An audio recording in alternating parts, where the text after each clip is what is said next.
अस्सलामुअलैकुम, आप देख रहे हैं प्रोग्राम 7 से 8 और मैं हूं सिद्रा मीर। नाजरीन, गुज़श्ता रोज़ अफसोसनाक वाक़या पेश आया। पंजगोर के करीब काहान वैली में दहशतगर्दों ने पाक फौज की पेट्रोलिंग टीम पर हमला किया। ISPR के मुताबिक पेट्रोलिंग टीम मामूल के गश्त पर थी कि अचानक दहशतगर्दों ने फायरिंग कर दी। हमले की जिम्मेदारी कलअदम अस्करियत पसंद तंजीम बलोचिस्तान लिबरेशन फ्रंट ने कबूल की है। पंजगोर में होने वाला ये हमला रवा साल बलोचिस्तान में सिक्योरिटी फोर्सेस पर होने वाला 5वां बड़ा हमला है। ऐसी बुज़दिलाना कार्रवाइयों से सिक्योरिटी फोर्सेस के हौसले पस्त नहीं किए जा सकते। मुल्क दुश्मन कुव्वतें और उनके आलाकार एक मर्तबा फिर बलोचिस्तान में बदअमनी पैदा करने की साजिश कर रहे हैं, लेकिन मुल्क और सूबे के खिलाफ साजिशों और शिद्दत पसंद अनासिर के मज़मूम अज़ाइम को नापाक बनाने के लिए, नाकाम बनाने के लिए पाक फौज हमवक्त तैयार हैं।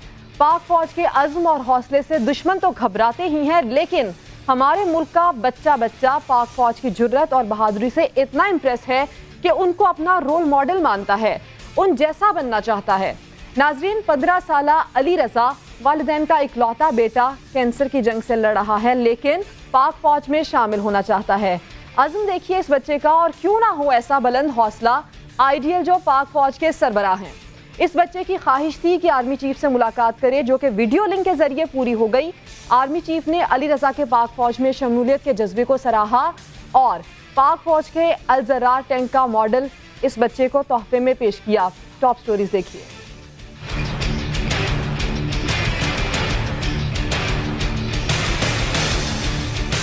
बलोचिस्तान की सरजमीन पर एक बार फिर वतन दुश्मनों का हमला। गुज़श्ता रोज जिला पंजगोर में पेट्रोलिंग के दौरान FC एहलकारों पर हमला किया गया, जिसमें 3 जवान शहीद हो गए जबकि 8 जख्मी हो गए।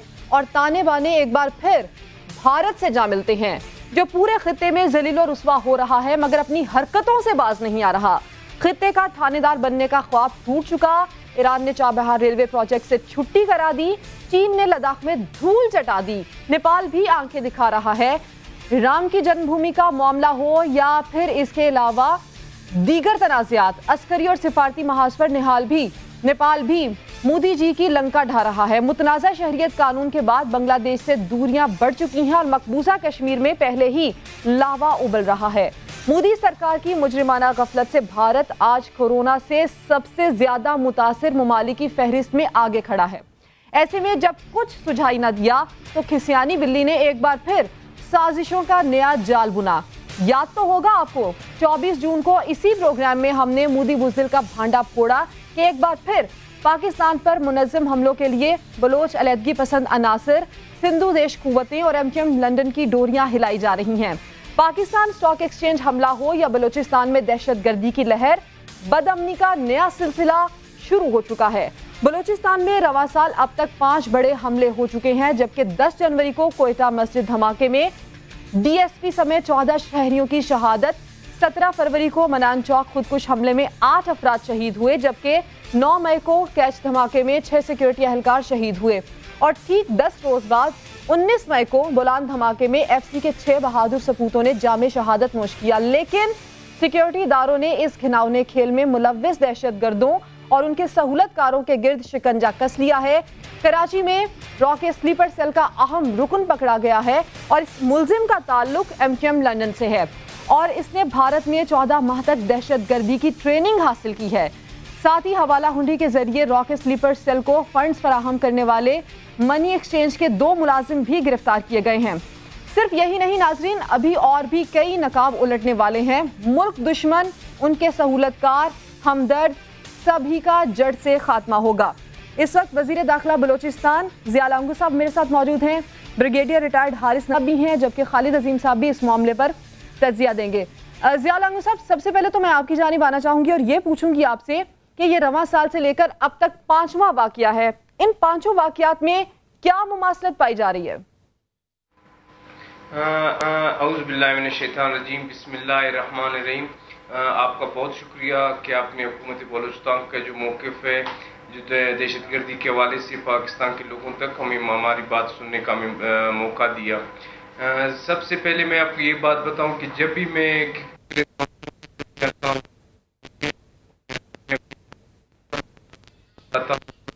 जी ज़िया ज़ियाउल हक साहब, आपकी आवाज़ मुझे नहीं पा रही है, मैं आपसे इस मामले पर बात करती हूँ, दोबारा आपसे रब्ता करने की कोशिश करते हैं। हारिस नवाज साहब, आप ये बताइएगा कि जिस तरह से मैं ज़ियाउल हक साहब से पूछ रही थी कि ये कोई पहला वाकया नहीं है दहशतगर्दी का या बदअमनी का, ऐसे 5 वाकयात रवां साल पेश आ चुके हैं। इन वाकयात का लिंक क्या इस्टेब्लिश होता है, मुमासलत क्या मिलती है, और इन वाकयात के पसे पुश्त जो अनासर हैं वो किस हद तक बेनकाब होते हैं? देखें सिद्रा, ये बड़ी सिंपल सी बात है कि व्हाट इज़ हैपनिंग अराउंड 5 अगस्त के बाद से जिस तरीके से इंडिया का पूरे दुनिया में मुंह काला हुआ है, इनकी सुबकी हुई है पूरी, चाहे ह्यूमन राइट्स कमीशन हो, ह्यूमन राइट्स वॉचडॉग हो, यूनाइटेड नेशंस के सेक्रेटरी जनरल ने जो बातें की हैं, या यूएस के कमीशन रिलीजियस फ्रीडम के बारे में जो कमीशन की रिपोर्ट्स हैं, यूरोपियन यूनियन को देंगे, सब ने इंडिया को बुरा भला कहा कश्मीर के ऊपर।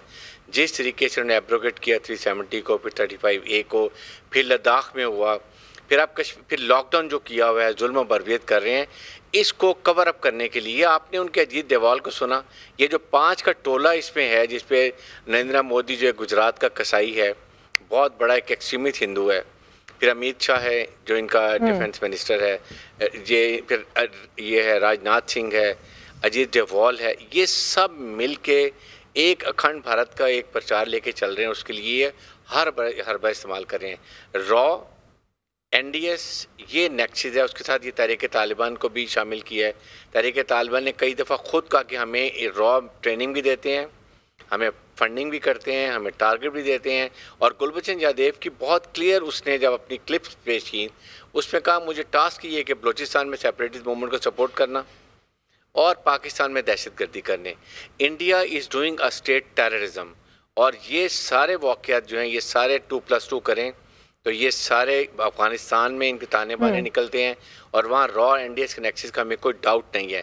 आई थिंक ये है जो इस वक्त वो कर रहे हैं, और ओपनली वो कह रहे हैं कि हम बलूचिस्तान में वहाँ पर इंतशार फैलाएंगे, वहाँ पर हम उनको सपोर्ट करेंगे। नरेंद्र मोदी ने कई दफ़ा ये बात की है, उनके टॉक शोज में मैं जाता हूँ, वहाँ वो ओपनली बात करते हैं। मेजर ग्रेवाल ने आपके सामने क्या कहा, लहरा के ये मेरे पास आपके नंबर्स हैं, बट दे डोंट नो। 1% लोग हैं, 1%।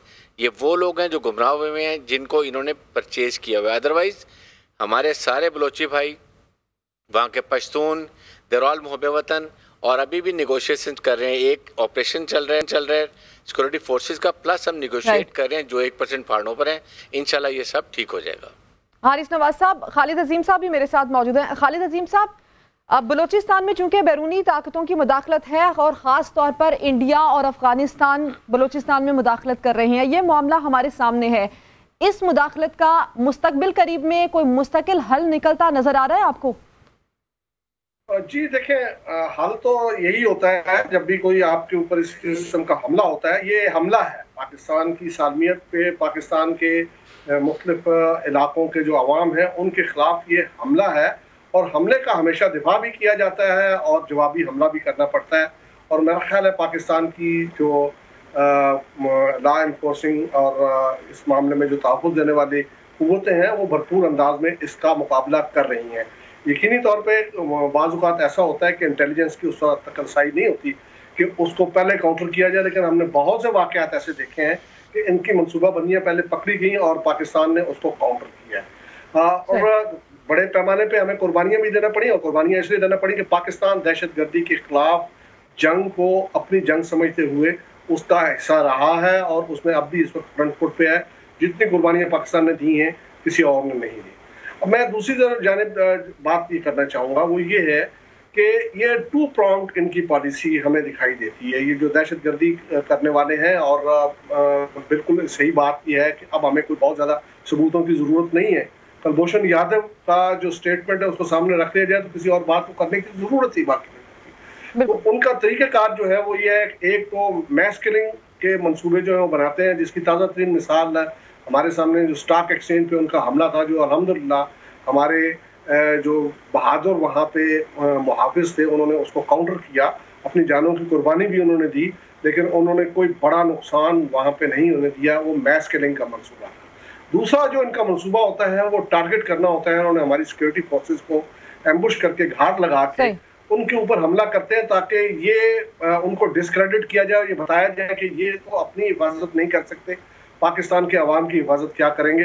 لیکن اس میں بھی ان کو اکثر و بیشتر ناکامی ہوتی ہے. پاکستان کے وہ جو فورسز کے لوگ ہیں وہ قربانیاں ضرور دے رہے ہیں، لیکن میں یہ سمجھتا ہوں کہ اس سے زیادہ وہ کاؤنٹر کیا جا رہے ہیں اور ان کے دہشت گرد جو ہیں وہ مارے جاتے ہیں، اور وہ ان کی اور ان قریب ان کا جڑ سے بھی خاتمہ ہوگا. خالد عظیم صاحب آپ ساتھ ہی رہیے. ضیاء لانگو صاحب، جس طرح سے اس معاملے پر ہم بات بھی کر رہے ہیں، حکومت بلوچستان دہشت گردوں کے نیٹ ورک کے خلاف گھیرا تنگ کرنے میں اب تک کتنی کامیابی حاصل کر پائی ہے اور آگے مستقبل کے لیے کیا اقدامات کیے جا رہے ہیں؟ بسم اللہ الرحمن الرحیم. دیکھیں، میں اپنے قوم کو، اپنے نیشن کو ہر وقت یہ بتانا چاہتا ہوں کہ جو بلوچستان میں جو ایک چل رہی ہے ایک لڑائی، اس میں ہمارے یہاں کے چھوٹے موٹے دہشت گرد نہیں، اس میں ایک ملک ملوث ہے، اس میں ایک ملک کا سرمایہ لگ رہا ہے، ملک کا خزانہ اس میں لگ رہا ہے. اگر میں سمجھتا ہوں کہ ہماری سیکیورٹی فورسز نے، ہماری حکومت نے ابھی تک اس میں کچھ سٹیپ نہیں لیا ہوتا تو ہندوستان اتنا ادھر پیسہ خرچ کر رہا ہے کہ وہ ایک دن ہمیں ادھر جو ہے سکون سے بیٹھنے نہیں دیتا. تو الحمدللہ ان کے نیٹ ورکس ہم نے پکڑے ہیں. انہوں نے جتنے ادھر سوسائڈ اٹیکس کیے ہیں اس کے نیٹ ورک کو ہم نے افغانستان تک اس کا پیچھا کیا ہے، جس میں ہمیں ٹھوس شواہد ہیں جو ہمارے پاس بھی موجود ہیں اور ہم نے ساری دنیا کو دی ہیں شواہد کہ ہندوستان افغانستان میں بیٹھ کر اپنا خزانہ رکھ کر ادھر پیسے استعمال کر رہا ہے. ہمارا برادر ملک، جو ہمارا برادر ملک افغانستان، وہ اسے اپنی سرزمین استعمال کرنے دے رہے اور ہمارے یہاں کچھ بکے ہوئے لوگ اس کو فیسیلیٹیٹ کر رہے ہیں. ضیاء لانگو صاحب، یہ آپ نے بھارت اور افغانستان کی بات کی، لیکن جو دوسرے ممالک ہیں، خاص طور پر اگر آپ ایران کو سامنے رکھتے ہوئے بات کریں، جس طرح سے وہاں سے بھی دہشت گردی کے عناصر پاکستان میں آ کر اندرونی جو امن ہے اس کو خراب کرنے کی کوشش کر رہے ہیں. آپ کے سامنے مثالیں بھی موجود ہیں. ابھی ریسنٹلی پاکستان کے اندر عزیر بلوچ کے جو انکشافات سامنے آئے، کیا ایران سے اس معاملے پر آپ کی گفتگو ہوئی؟ دیکھیں، ایران میں اس میں کوئی شک نہیں کہ ہمارے مکران بارڈر میں ٹیررسٹ آ کے کارروائی کرتے ہیں، پھر وہ بارڈر پار ایران چلے جاتے ہیں. ہماری حکومت نے وقتاً فوقتاً ان کو ان چیزوں سے آگاہ کیا ہے. ابھی ہمارے پاس یہ ثبوت نہیں آ رہے کہ وہ وہاں بھی ان کو کسی اسٹیٹ کی مدد ہے یا وہاں بھی وہ فراری کی حیثیت سے زندگی گزار رہے ہیں، لیکن اس میں کوئی شک نہیں ہے کہ وہ ایران کی سرزمین کو استعمال کر رہے ہیں. بریگیڈیئر ریٹائرڈ حارث نواز صاحب بھی میرے ساتھ موجود ہیں. حارث صاحب، جس طرح سے اب ضیاء لانگو صاحب خود بھی یہ کہہ رہے ہیں کہ اس میں کوئی شک نہیں ہے کہ ایران کا راستہ بھی پاکستان کے اندر دہشت گردی کے لیے استعمال ہو رہا ہے، وہاں سے بھی دہشت گرد عناصر پاکستان میں آ کر تخریب کاری کی وارداتوں میں ملوث ہوتے ہیں. ایران سے اس سلسلے میں پاکستان کو کتنی جلدی کوئی انیشیٹو لینا چاہیے، اس سلسلے میں گفتگو کرنی چاہیے کہ پاکستان کے امن کو ایران کے راستے جو خطرہ پہنچ رہا ہے اس کو روکا جا سکے؟ دیکھیں، پاکستان اور ایران نے بھی بہت مذاکرات کی ہیں. ہماری ٹیم ایون ایران بارڈر پہ گئی ہوئی تھی اور آپ کے سامنے آپ نے دیکھا ہوگا ابھی ہم نے وہاں بھی فینسنگ کرنی شروع کر دی ہے. بٹ آئی تھنک ایران سے ہمارے بالکل مذاکرات ہو رہے ہیں، کیونکہ ایران گورنمنٹ جس طریقے سے ہم ایکسپیکٹ کرتے ہیں کہ ہمارا برادر اسلامی ممالک ہے، ہمارے سے تعلقات بہت اچھے ہیں کہ جس وہاں پر اگر وہ صحیح پیٹرولنگ کریں، ان کو گزرنے نہ دیں تو ان کے لیے اور مشکلات پیدا ہوں گی. افغانستان کی طرف سے ہمیں کیونکہ پہلے را کا بڑا انگریس ہے، بٹ را کے ایلیمنٹس ایران کی طرف بھی ہیں، تو دونوں طرف سے یہ کر رہے ہیں. اور ہمیں آئی تھنک ہماری گورنمنٹ کو، فارن آفس کو دوبارہ ایران کو بتانے کی ضرورت ہے. ان کو یہ باور کرانا چاہیے کہ ہمارے کیا تعلقات ہیں، ہم کیا ان سے ایکسپیکٹ کرتے ہیں. اور اسی لیے ہم نے وہاں فینسنگ شروع کر دی ہے. افغانستان میں بھی کر رہے ہیں، ادھر بھی کر رہے ہیں. It is very cost effective, expensive, but we are doing it. ہم اس کے ناٹ اونلی یہ، ہم اس کے ساتھ ہم وہاں قلعے بھی بنا رہے ہیں، پوسٹر بھی بنا رہے ہیں، راڈار بھی لگا رہے ہیں، ارلی وارننگ سسٹم کر رہے ہیں، تاکہ کبھی بھی دور سے جب 1000-2000 گز کے فاصلے پہ تو ہمیں انفارمیشن مل جائے کہ کوئی موونگ ٹارگیٹ ہے، چاہے وہ گاڑی پر ہے یا پیدل آ رہے ہیں. ایک تو یہ بات ہے. سیکنڈ یہ کہ اسی طرح افغانستان کی طرف سے پاکستان کو چاہیے کہ دوبارہ افغانستان سے بات کریں. وائی وی آر اوپننگ، ان کے لیے ٹریڈ روٹ یہاں سے ٹرانسفر کر دے رہے ہیں ہم واگا بارڈر سے افغانستان انڈیا کی طرف. اگر وہ ہمیں سہولت نہیں دیتے ہیں بارڈر کے اوپر تو there is a limit. Enough is enough. Now is the time کہ ہمیں ان سے بات کرنی چاہیے، ان کو کہنا چاہیے کہ یہ جگہ سے کندھار سے، ایون کراچی میں جو انسیڈنٹ ہوا ہے اسٹاک ایکسچینج پر، اس کے بھی تانے بانے کندھار سے مل رہے تھے. اس سے پہلے جو ابھی یہ انسیڈنٹ ہوئے ہیں یہ بھی افغانستان اور ایران کی طرف ہمیں اس کے اشارے ملتے ہیں. اس لیے ہمیں یہ اب بڑی سختی سے بات کرنے کی اور امریکن سے ضرورت ہے کہ امریکہ کو بتائیں کہ ہم نے ان کے لیے کیا پیس پروسیس کیا ہے، کس طریقے سے ہم نے ان کے مسائل حل کیے ہیں. یہ ان کی اب مورل آبلیگیشن ہے اور پاکستان کو چاہیے کہ انہیں ڈیمانڈ کرے کہ افغانستان میں جو بھی حکومت ہے وہ امریکہ کی ریموٹ کنٹرولڈ ہے. اگر امریکہ چاہے گا تو وہاں نہ تحریک طالبان آپریٹ کر سکے گی، نہ وہاں پر را اور این ڈی ایس کو نیکسس ہوگا جو کر سکیں گے. تو ہمیں اس سے سختی کرنی ہے. ہماری سیکورٹی فورسز فل سپیڈ سے آپریشن کر رہی ہیں، لیکن ظاہر ہے کہ وی آر ویری کیئرفل. ہمارے وہاں بلوچ بھائی ہیں and we are going for surgical operation. جہاں ضرورت ہے صرف وہاں جائیں گے. باقی ہم ان سے نیگوشیٹ بھی کر رہے ہیں. مجھے یقین ہے اگر پاکستان کی مسلح فوجی سیکورٹی فورسز پورے نارتھ بلوچستان ساؤتھ بلوچستان سے دہشت گردی ختم کر سکتے ہیں. Our troops are not battle hardened, they are battle trained. They understand how to go for یہ ایکسٹریمسٹ آپریشن دہشت گردوں کے خلاف. اس کی عن قریب ہم اس کو ختم کر لیں گے. ابھی کل ہی آپ نے نیٹ بریک کیا ہم نے یہاں پر کراچی میں، جو کہ وہاں سے انڈیا سے ٹریننگ لے کر آیا ہے اور سلیپر سیل کا انچارج تھا، اس کی سہولت کے پکڑے گئے ہیں. تو that's how we doing it. Khalid Azeem sahab, Kulbhushan Yadav کا اعترافی بیان آپ کے سامنے، جس میں اس نے خود کہا کہ دہشت گردوں کا ایک تربیت یافتہ نیٹ ورک اس لیے منظم کیا گیا تھا کہ یہاں پر بلوچستان میں خون ریزی کی جا سکے، اور خاص کر سی پیک کی پیش رفت کو روکنا بھی اس سے مقصود تھا. اب یہ بتائیے کہ انٹیلیجنس ایجنسیز تو اپنا کام کر رہی ہیں، فارن آفس کو کتنی ضرورت ہے اس وقت ایکٹیو ہونے کی اور اس معاملے کو پوری دنیا کے سامنے رکھنے کی؟ دیکھیں جی، بہت سے معاملات فارن آفس کو جو ہے اس کے بارے میں تھوڑا سا ہمیں یہ سمجھنے کی ضرورت ہے کہ وہ جب بھی کوئی بات کرتا ہے تو اس کے لیے اس کو بہت ساتھ اس کے ثبوت بھی چاہیے ہوتے ہیں. ڈیفینیٹلی جہاں جہاں ثبوت موجود ہیں اس چیز کو وہ پورا ریز کرتے ہیں. کلبھوشن یادو کے حوالے سے آپ کے ذہن میں یہ بات رہنی چاہیے کہ اقوام متحدہ میں بھی اور جو جتنے بھی اہم ممالک ہیں ان سب تک وہ ڈوزیئر پہنچایا گیا ہے، جس میں ہمارے پاس ثبوت موجود ہیں کہ کلبھوشن یادو کا نیٹ ورک پورے کا پورا یہاں پہ کیا کر رہا تھا. اسی طرح اور بھی بہت سی جو چیزیں سامنے آتی ہیں ان کو وہ کیا جاتا ہے، بعض اوقات ان کو ہائی لائٹ زیادہ نہیں کیا جاتا، لیکن یہ بات جو ہے وہ سامنے رہنی چاہیے. آپ ایران کی بات کر رہے ہیں، دیکھیں دو چیزیں تو ہمارے بالکل سامنے ہیں. ملا منصور کی انٹری ایران سے ہوئی، افغانستان سے نہیں ہوئی تھی. اسی طرح سے کلبھوشن یادو جو ہے وہ اس کے آنے کا بھی پورا ثبوت اس بات کا موجود ہے کہ وہ ایران سے آیا تھا.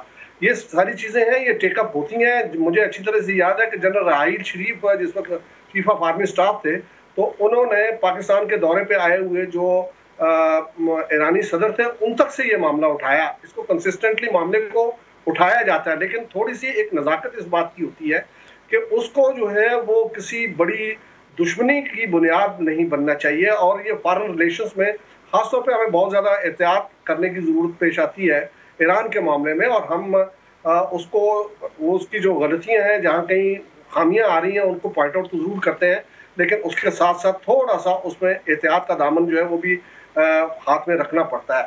اور اس قسم کی ساری صورتحال کے لیے سب سے اچھا معاملہ تو وہی ہے کہ ہم اپنا گھر جو ہے اس کو بھی اس انداز میں انٹیکٹ رکھیں. ہم چوکس رہیں، خود بھی، ہمارے یہاں پہ بھی یکجہتی کا اظہار ہو، اور کوئی اس قسم کی جو بھی اس قسم کے نیٹ ورک ہیں ان کو توڑنے کے لیے جہاں کہیں جس کسی کی بھی مدد کی ضرورت ہو، ہماری ایجنسیز اور ہمارے جو دوسرے قانون نافذ کرنے والے ادارے ہیں ان کے مابین بہتر کوارڈینیشن سے آج تک بہت کچھ جو ہے وہ کاؤنٹر بھی ہوا ہے. مزید کاؤنٹر کرنے کی بھی ضرورت ہے. ایک بات میں اور ضرور کرنا چاہوں گا، آپ نے اپنے ابتدائیے میں جو بات کہی تھی وہ یہ کہ مختلف ممالک میں جو بھارت کو اس وقت ہزیمت اٹھانا پڑ رہی ہے، اس کے نتیجے میں بھارت جو ہے وہ اس وقت گھنایا ہوا ہے. اور اصل معاملہ یہ ہے کہ اس کو زخم کہیں اور سے پہنچتی ہے، نیپال ہو، بھوٹان ہو، ایران ہو، چائنا ہو، وہ اپنی بھڑاس نکالنے کے لیے پاکستان کی سرزمین استعمال کرتا ہے. اس کی دو وجوہات ہیں. ایک تو یہ ہے کہ وہ اپنا ازلی دشمن سمجھتا ہی پاکستان کو ہے اور پاکستان کے وجود کو وہ سرے سے ختم کرنا چاہتا ہے. دوسری جو چیز ہے وہ یہ ہے کہ وہ اس کی جڑیں یہاں پہ بہت بڑے پیمانے پہ پھیلی ہوئی ہیں. یہاں بالکل صحیح کہا لانگو صاحب نے کہ ہمارے جو لوکل ناراض گروپ ہیں انہوں نے بھی ان سے بھی ان کو سپیس ملی.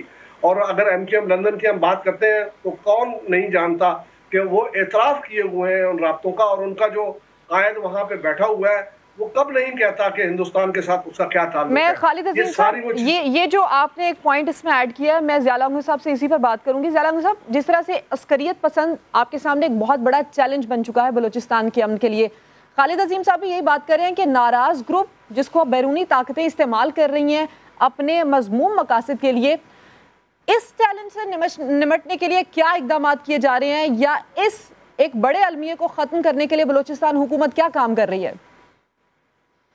دیکھیں، سب سے پہلے ہمارے لیے بلوچستان میں مسئلہ یہ تھا کہ جب یہ فریب نعرے، خوشنما نعرے نوجوان لوگوں کو دیا گیا تو ہمارے ایک نوجوان طبقے کا اچھا خاصا تعداد ان کے بہکاوے میں آ گیا تھا. تو الحمدللہ ہماری حکومت کے لوگوں کو ایجوکیشن کے سیکٹر میں آگے لانے پر، ان کو روزگار دینے کے اس پر، تو ابھی نوجوان طبقہ سمجھ چکا ہے کہ یہ ملک دشمن عناصر ہیں، یہ ناراض نہیں ہے. یہ ناراض سارا بلوچستان آپ سے اپنے جمہوری جدوجہد کے ذریعے حق مانگ رہا ہے. بلوچستان کے پہلے جو ناانصافی ہیں اس سے ہم بھی مطمئن نہیں ہیں، لیکن اس کے لیے ہمارے ملک کے اندر فریم ورک میں رہتے ہوئے ایک جمہوری طریقہ کار ہے. تو ہم اس میں الحمدللہ کامیاب ہو گئے ہیں کہ ہمارا نوجوان طبقہ ابھی ایجوکیشن بھی حاصل کر رہا ہے، اپنے ملک کی خدمت مختلف محکموں میں بھی کر رہے ہیں، اور ان کو سمجھ آ گئی ہے کہ یہ انڈین پیڈ لوگ ہیں جو ہمیں لیڈ بھی کر رہے ہیں اور مس گائیڈ بھی کر رہے ہیں. تو الحمدللہ جو عام پبلک تھی بلوچستان کی، ان کے ذہن میں بھی یہ بات آ گئی ہے. ابھی جو پہاڑوں میں کارروائی کرتے ہیں وہ بچے کچھ دہشت گرد ٹیررسٹ رہ گئے ہیں جن کی ڈائریکٹ تعلقات ہندوستان کے ساتھ ہیں. تو ابھی میں سمجھتا ہوں جو ہمارا بڑا چیلنج تھا، جو ہمارے نوجوان طبقہ تھا، وہ الحمدللہ آ کے پاکستان کے فریم ورک میں رہ کر روزگار بھی کر رہے ہیں، تعلیم بھی حاصل کر رہے ہیں. باقی بچے کچھ دہشت گردوں کو انشاءاللہ ہماری سیکورٹی فورسز بہت جلد ختم کر لیں گے ان کا نیٹ ورک انشاءاللہ. حارث نواز صاحب، جس طرح سے ضیاء لنگو صاحب کہہ رہے ہیں کہ ایک نوجوان طبقہ جس سپیس کا ڈر تھا کہ وہ سپیس آ کر ان پر حاوی ہو جائے گی، یا ان کو بھی جس طرح سے ایک گروپ بن چکا ہے جس کو بیرونی طاقتیں استعمال کر رہی ہیں، اس نرخے میں آ جائے گا، اس کو بچایا جا چکا ہے اور وہ ایک پازیٹیوٹی کی طرف آ چکے ہیں. یہ کتنی بڑی کامیابی ہے، اور اسی طرح کے مزید کتنے اقدامات ہوں گے کہ یہ جو ایک بڑا چیلنج ہے بلوچستان کے اندر اس سے نمٹا جا سکے گا، اس کو ختم کیا جا سکے گا؟ دیکھیں سدرا، بات یہ ہے کہ پاکستان کو 3-4 پرونگ اسٹریٹجی کی ضرورت ہے. نمبر 1 اسٹریٹجی جو ہماری آرم فورسز کر رہی ہیں، ایک انٹیلیجنس بیسڈ انفارمیشن اور وہ انٹیلیجنس بیسڈ آپریشنز، اور اس کے ساتھ ہماری سیکورٹی فورسز اپنا کام کر رہی ہیں. نمبر 2 یہ ہے کہ آپ کو تمام یونیورسٹیز میں جو ینگ وہاں پر ہماری کالجز اور یونیورسٹی میں وہاں آپ سیمینار کریں، وہاں پر لوگوں کو بتائیں کہ گوادر اور سی پیک کیوں بنایا جا رہا ہے، اس سے کتنا بڑا اکنامک جم ملے گا، کتنے روزگار ملیں گے، اس میں کتنے ینگ بچوں انجینئرز اور جو ڈاکٹر جو وہاں پر ہاسپٹل بنیں گے، الیکٹریکل انجینئر بنیں گے، میکینیکل انجینئر بنیں گے، ان کو کتنی جاب ملے گی، اور اوور اس ایریے میں کتنے ڈیولپمنٹ ہوگی، یہ پورے بلوچستان کے لیے کتنا بہتر ہوگا.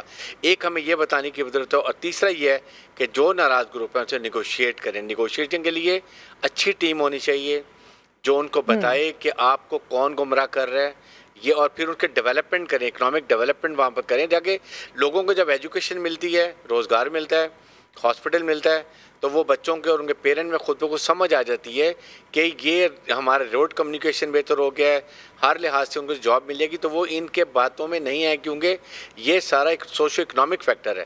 جب یہ چیزیں ملیں گی تو وہ نہیں را کی طرف جائیں گے، نہ این ڈی ایس کی طرف جائیں گے. ہمارے مسنگ پرسن جو ہیں، وہ جو ایک پروپیگنڈا کیا جا رہا ہے کہ سیکورٹی فورسز نے اٹھائے ہوئے ہیں، اٹ از رانگ. جتنے دہشت گرد یہ مارے جاتے ہیں سارے وہ جو ہیں وہ مسنگ پرسن میں ہوتے ہیں، کیونکہ وہ را نے اور این ڈی ایس نے ان کو اپنے پے رول پہ افغانستان میں لے گئے ہیں، اور شو ایسے کیا جا رہا ہے کہ وہ مسنگ پرسن ہے. چاہے چائنیز ایمبیسیز کو دیکھ لیں، ابھی اسٹاک ایکسچینج میں وہ سارے مسنگ بچے تھے جن کے نام لسٹ پہ شامل ہے. تو آئی تھنک یہ حکومت کو بہت ضروری ہے، بلوچستان کی گورنمنٹ، فیڈرل گورنمنٹ اور سیکورٹی فورسز، یہ سب کو مل کے they have to go for synergetic operation تاکہ یہ سارے طریقے سے ہر سائٹ سے ہم کور کے کنٹرول کریں. کیونکہ انڈینز نے 5th جنریشن وار ہمارے پر مسلط کر دی ہوئی ہے، چاہے وہ چائنا ایمبیسی ہو، اسٹاک ایکسچینج ہو، یا یہ جو کر رہے ہیں، یہ it's a part of 5th generation war, اور وہ اوپنلی کہہ رہے ہیں. I think now is the time ہمیں بھی کشمیر میں اپنے کشمیری بھائیوں کی مدد کرنی چاہیے، تاکہ ان کو جب ان کے بیک فٹ پر آئیں گے ان کا نقصان ہوگا، کشمیری ماریں گے، نوجوان بچے جو برہان وانی بہت ہزاروں کی تعداد میں بن گئے ہیں، تو یہ خود بخود یہ بیک فٹ پر آ کے چیزیں کرنی چھوڑ دیں گے. حارث نواز صاحب، خالد عظیم صاحب اور ضیاء لنگو صاحب، آپ نے اہم معاملے پر گفتگو کی، آپ لوگوں کا شکریہ. بریک شامل کرتے ہیں، بریک کے بعد واپس آتے ہیں.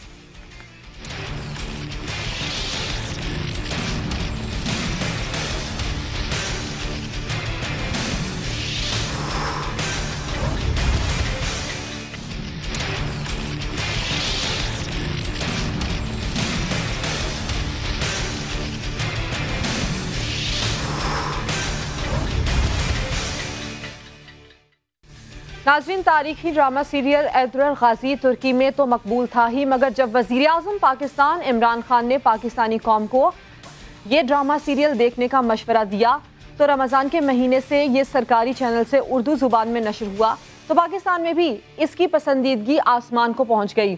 यूट्यूब पर भी इसने मकबूलियत के नए रिकॉर्ड्स कायम किए। ये ड्रामा सल्तनत उस्मानिया के इब्तदाई दौर की कहानी है जो शानदार माजी को हाल से जोड़ती है और बेहतर मुस्तकबिल के ख्वाब दिखाती है। 700 साल तक मुस्लिम दुनिया के बड़े हिस्से पर हुक्मरानी करने वाली सल्तनत उस्मानिया से दुनिया भर के बेशतर मुसलमानों को दिली लगाव था। खुसूसन बरे सग़ीर में तो सल्तनत उस्मानिया को बरकरार रखने के लिए खिलाफत तहरीक भी चलाई गई थी। एर्तुगरुल में न सिर्फ तुर्क रसूम व रवाज बल्कि इस्लाम की दरख्शां इक़दार की खूबसूरती से अक्कासी की गई है। कुरान और सुन्नत से रहनुमाई, रसूल अकरम सल्लल्लाहु अलैहि वसल्लम से मोहब्बत, अदल व इंसाफ पर मबनी मुआशरे के क़याम की जद्दोजहद, बाहमी इत्तेहाद व मोहब्बत और अल्लाह की रज़ा के लिए कुर्बानियाँ देने का दर्स देती ये ड्रामा सीरियल नाज़रीन के दिलों में उम्मीद की शम्मा रोशन करती है।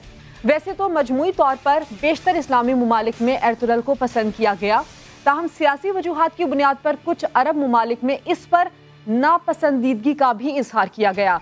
मिस्र में एर्तुगरुल पर पाबंदी की खबरें आई तो दूसरी जानिब सऊदी अरब ने $4 करोड़ यानी कि तकरीबन 7 अरब रुपए की लागत से एर्तुगरुल के जवाब में मुमलिकुन नार यानी कि किंगडम्स ऑफ फायर के नाम से एक ड्रामा सीरियल तैयार किए है।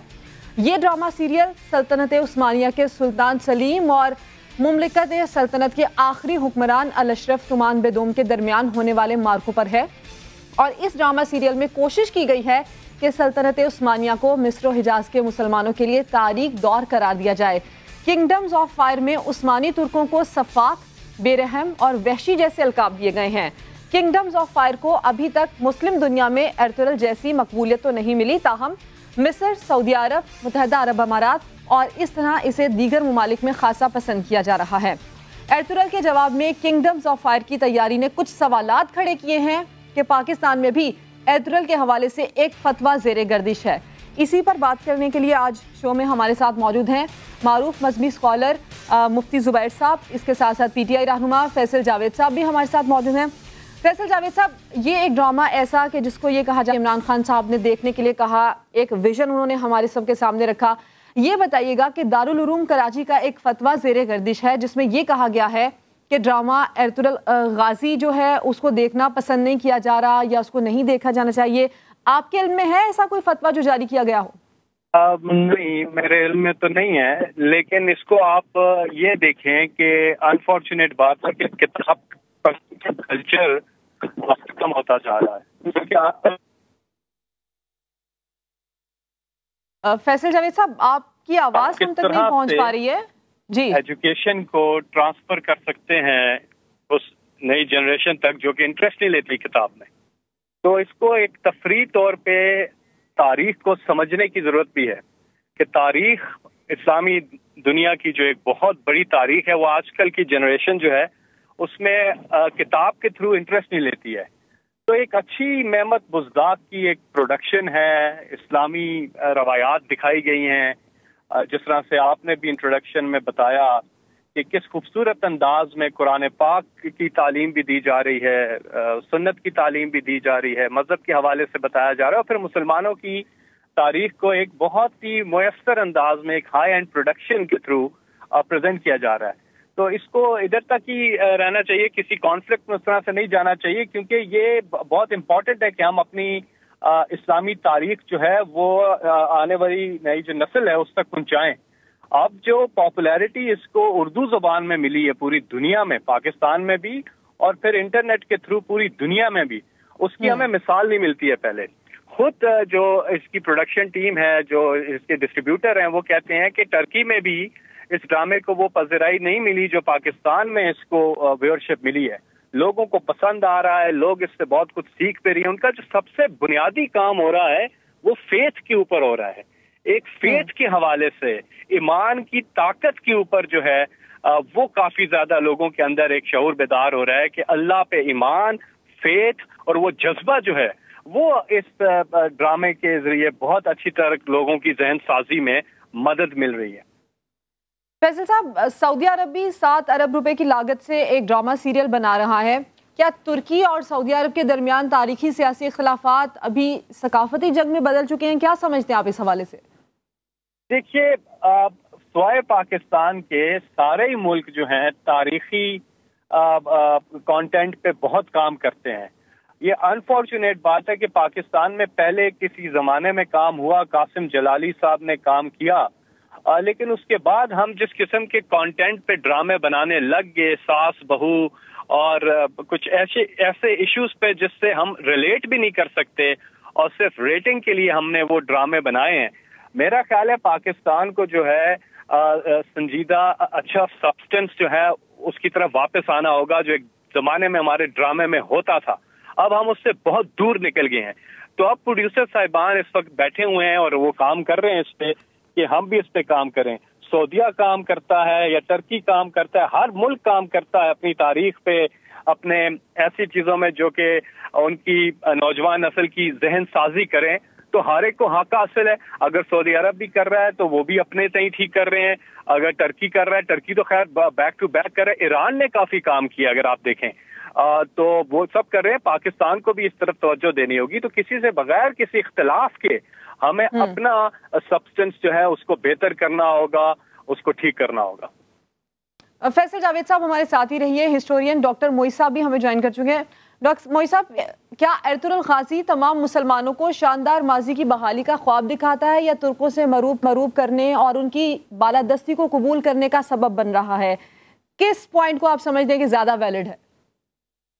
देखें, पहली बात तो ये कि जो भी ड्रामे या जो भी इंडस्ट्री के अंदर चीजें बनती हैं इस हवाले से, ड्रामा हो, फिल्म हो, सीरीज हो, वो असल में तारीख जो है वो एक अलग मामला है। अगर आप ये कहते हैं कि जी तारीख जो है वो बता रहा है मुसलमानों की, तो मेरे ख्याल से मैं तारीखदान की हैसियत से ये आपको 100% कह सकता हूँ कि सारे के सारे जो उसके अंदर वाकयात और मामलात हैं, हालात हैं, वो नहीं है सही। और उसके अंदर हमारे पास आप देख लीजिए, आप एर्तुगरुल गाजी के ऊपर रिसर्च कर लीजिए, आपको कोई भी ऑथेंटिक चीजें नहीं मिलती हैं प्रॉपर तरीके से। क्योंकि एर्तुगरुल गाजी ये वो दौर का है कि जब तुर्की जो था एक सुपर पावर नहीं बन के उभरा था और ये कबीलों में रहते थे, जैसे कि ड्रामे के अंदर भी दिखाया गया। तो एर्तुगरुल गाजी के ऊपर जो किताबें और जो कहानियां और जो उनके बारे में लिखा गया है वो तो सल्तनत उस्मानिया कायम होने के कई साल के बाद लिखा, कई दहाइयों के बाद, तकरीबन कहा जाता है कि 100-150 साल के बाद लिखना शुरू किया एर्तुगरुल गाजी साहब के बारे में,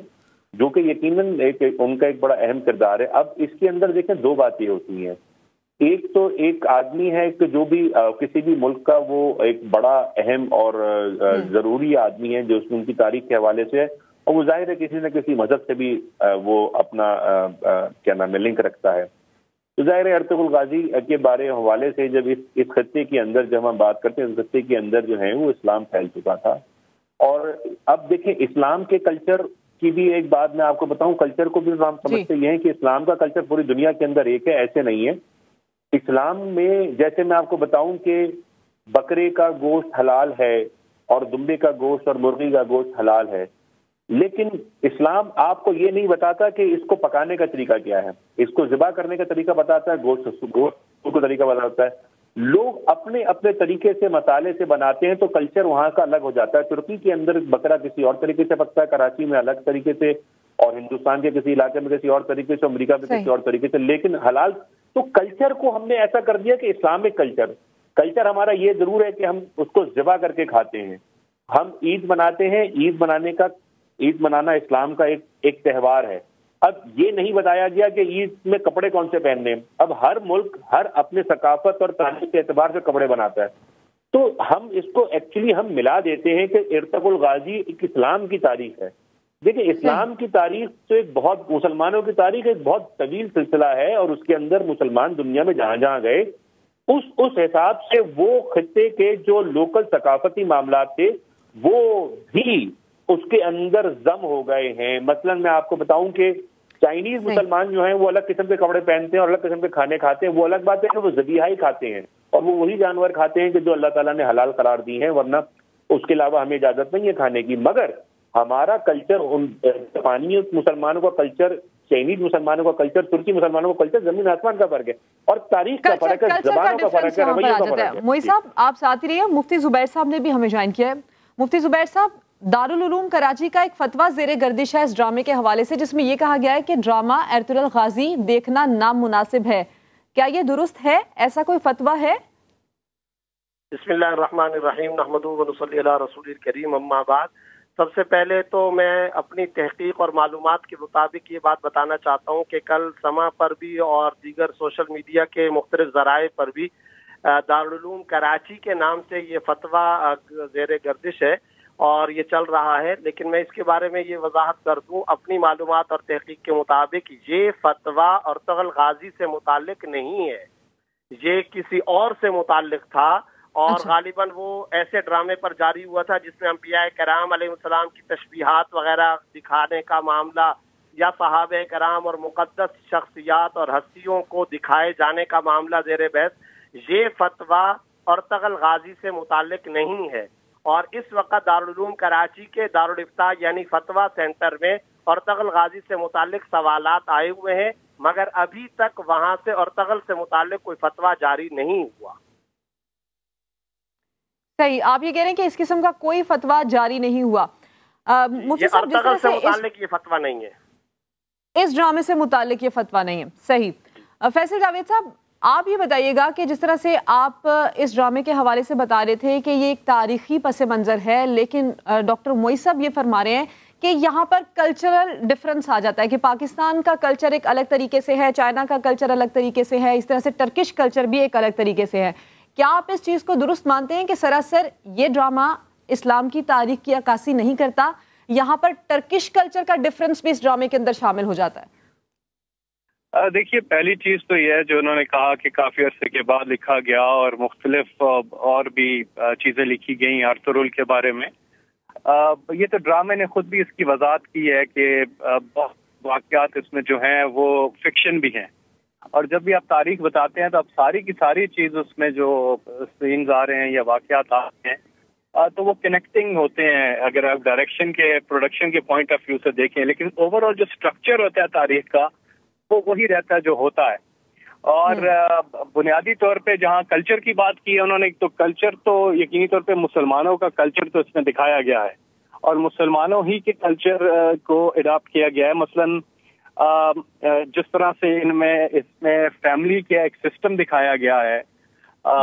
हलीमे जो सुल्तान हैं उनकी जो बीवी दिखाई गई है इनमें, और उनके आपस में जो खाने के आदाब हैं या पहनने के या उनकी शादी ब्याह या उनकी फौतगी के ऊपर जो भी रस्म रवाज हैं वो तो ज्यादातर हमारे ही कल्चर की भी, पाकिस्तानी कल्चर की बात करें तो उससे भी मुशाबियत तो रखते हैं।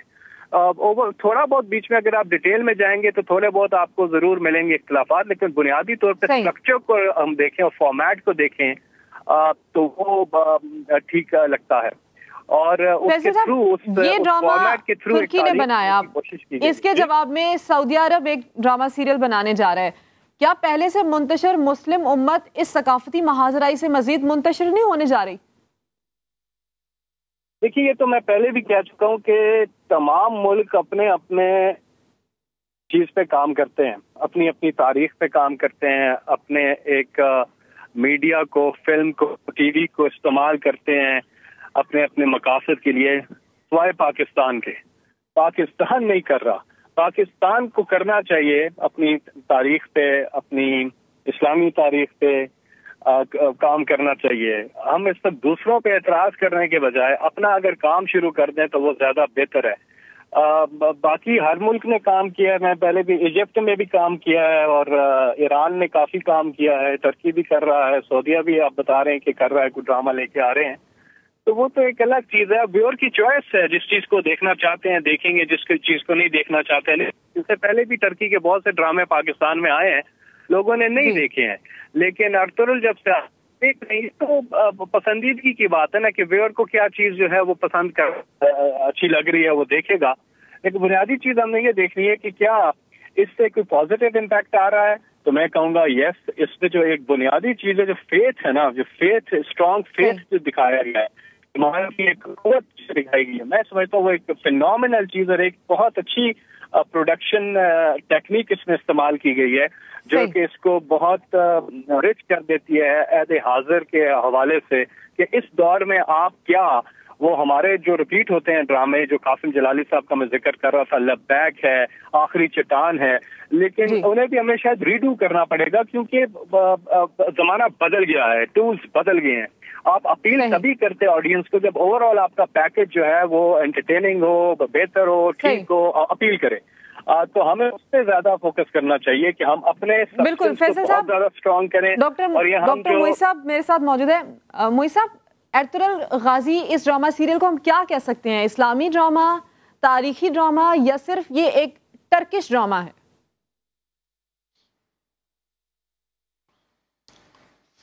देखें, हम चीज़ों को मिक्स कर देते हैं और कई कई चीज़ें ओवरलैपिंग है, लेकिन ओवरलैपिंग का मतलब ये नहीं है कि एक है तो दूसरी नहीं है, दूसरी है तो एक नहीं है। देखें, ये टर्किश मुसलमानों का ड्रामा है। अगर हम ये जुमला कहें तो ये बिल्कुल ठीक है, क्योंकि टर्किश मुसलमान का मतलब ये है कि वो मुसलमान जो कि एक इस्लाम का एक बड़ा दायरा है कि जी नमाज, रोज़ा, ज़कात, हज, शादी का तरीका, निकाह, वलीमा, खाने के जो आदाब हैं और खाने के जो चीज़ें, अशिया जो अल्लाह ताला ने हमें हलाल करार दी हैं और जो हराम करार दी हैं, ये एक पूरा एक दायरा अल्लाह ताला ने हमें बयान फरमाया है। तो इसको फॉलो करने वाले लोग इस्लाम के दायरे में होते हैं और वो मुसलमान कहलाते हैं। मगर ये कैसे किया जाएगा ये अलग अलग है। अब देखें, जो कपड़े, जो चीज़ें वहाँ पहनी जाती हैं वो हमारी यहाँ वो ज़बान इस्तेमाल नहीं होती, ये अलग। अच्छा, अब हमारे जो इन्होंने हमारे सेनेटर साहब ने जो बात फरमाई कि उन्होंने कहा कि जी हमारी इसके अंदर बहुत सारी चीज़ें मिलती हैं, तो उसकी एक वजह आप देखो और देखें, मैं तकों के तारीख का आदमी तो आपको उसके हिसाब से बताऊंगा कि ये ना भूलें कि पाकिस्तान और हिंदुस्तान ये जो बर्रे सगीर का इलाका है, इसके ऊपर तुर्कों ने 400-500 साल हुकूमत की है।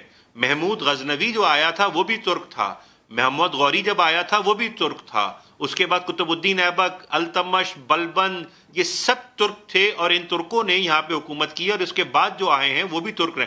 आप तो तुर्कों का हमारे थकाफत पे इस वजह से बहुत बड़ा एक वो है कि हमारा एक जो लिंग रहा है और हमारी ज़बान के अंदर आज भी आपको बहुत सारे अल्फाज जो हैं, क्योंकि हमारी ज़बान उर्दू जो है वो कई सारी ज़बानों से मिल के बनी है, जिसके अंदर फारसी है, जिसके अंदर अरबी है, जिसके अंदर उर्दू है और सेंट्रल एशिया की ज़बान है, तो वो मिला के बनी है लोकल। और ये उर्दू ज़बान हम इसको आज उर्दू कहते हैं, पहले कभी हिंदवी भी थी, कभी देहलवी भी इसका नाम था, तो वो खैर एक अलग बता रहा हूँ कि ये जो हमारे बड़े सगीर के और पाकिस्तान के कल्चर को आप उसको जब लेके देते तो कल्चर के अंदर भी, अब ये फिर लंबी बहस है कि इसके अंदर मैं थ्योरीज की बात करूं कि एसिमिलेशन, कल्चरलिज्म और स्ट्रक्चरलिज्म, और वो वहां नहीं जा रहा मैं, लेकिन बता ये रहा हूं कि जब माशरे एक दूसरे के साथ मिलते हैं तो जम होते हैं और तो नया कल्चर डेवलप होता है। ये मैं इसको बस इस पे बहस ये करूंगा कि तुर्की के मुसलमानों का ड्रामा है, जिसके अंदर इस्लामी इक़दार भी दिखाई गई हैं। मेरे ख्याल से इसको हमने बहुत ज्यादा ओवरथिंक कर लिया है। हाँ सही, आप ये कह रहे हैं कि बहुत ज्यादा इसको सर पर सवार नहीं करना चाहिए। टर्किश मुस्लिम ड्रामा है, इसको एक ड्रामे की तरह देखना चाहिए। डॉक्टर मोइज साहब, फैसल जावेद साहब और मुफ्ती जुबैर साहब, आपने वक्त दिया, आपका शुक्रिया। नाज़रीन, शो से आपसे मुलाकात होगी कल दोबारा।